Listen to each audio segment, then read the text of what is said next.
Professor, the first question is, how important is the ICHoLS be held in Villarreal and for the first time in Portugal?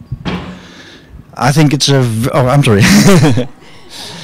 I think it's very important because this is the first time not only for this country, but it's the first time that it's organized in a Southern European country, and ICHoLS has the objective to cover the history of linguistics global wide, and there has been organized a lot of conferences in France and other places, and I think it's very important for the country Portugal, and in particular for the research group which is here in Villarreal, because they have a very good reputation. Because I have the experience that the conference of the Sociedad Española de Historiografía y Lingüística was also a very big success. So I'm very happy to see the ICHoLS this time, first in a Portuguese-speaking country, and in Portugal in particular. And Villarreal has a very good research group. I had the honor to work a lot with them together, also in Japan. We've been together with colleagues from Villarreal in Japan with a research group. So I have a very good experience. What's your opinion about the quality of the communications and the Congress itself? I think the quality is very high. It's the best platform you can have in the world, because there are many local organizations, national organizations. Almost every country has an association for the studies of history of linguistics.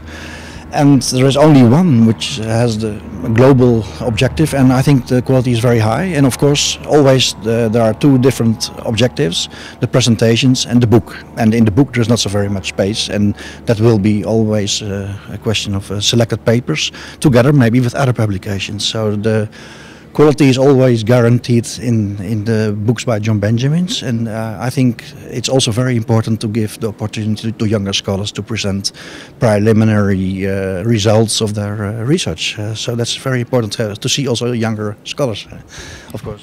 History of linguistics, it's often mistaken with historical linguistics.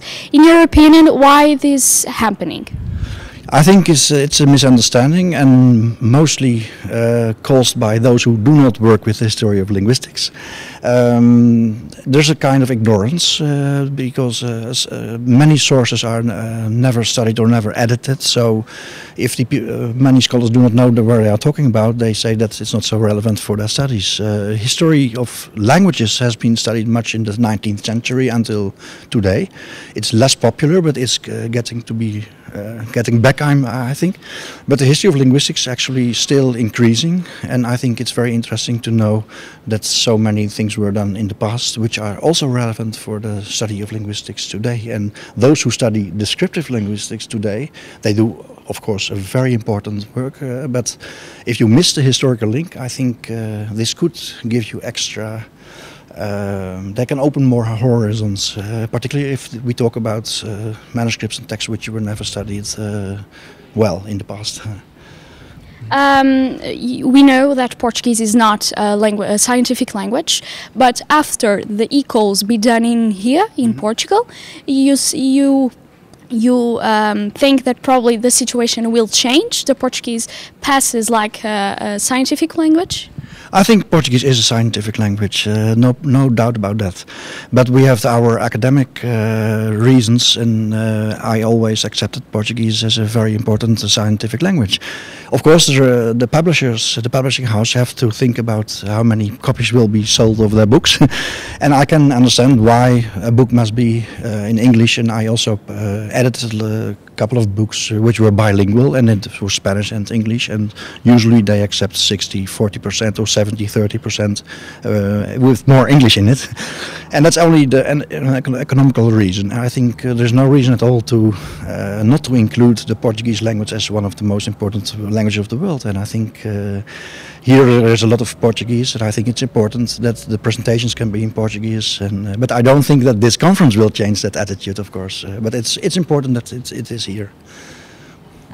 With the parent disinterest and in this area, especially disinterest of the politicians, the government, you think that the situation will change in the future? What is your opinion? I think politicians have a strong vote, but also the universities and the faculties and also the research councils, they have all a vote. And there is a preference for what we call the mainstream linguistics. And I think historiography of linguistics is a quite difficult situation worldwide. And I think the only thing we can do is to make more promotion for our studies. And I think when interest is increasing, maybe politicians or the faculties and the universities are going to be interested as well. But the first step must be made here on the floor, the scholars and also the study of those languages, and make them accessible for everyone. Vila, it's the first time here?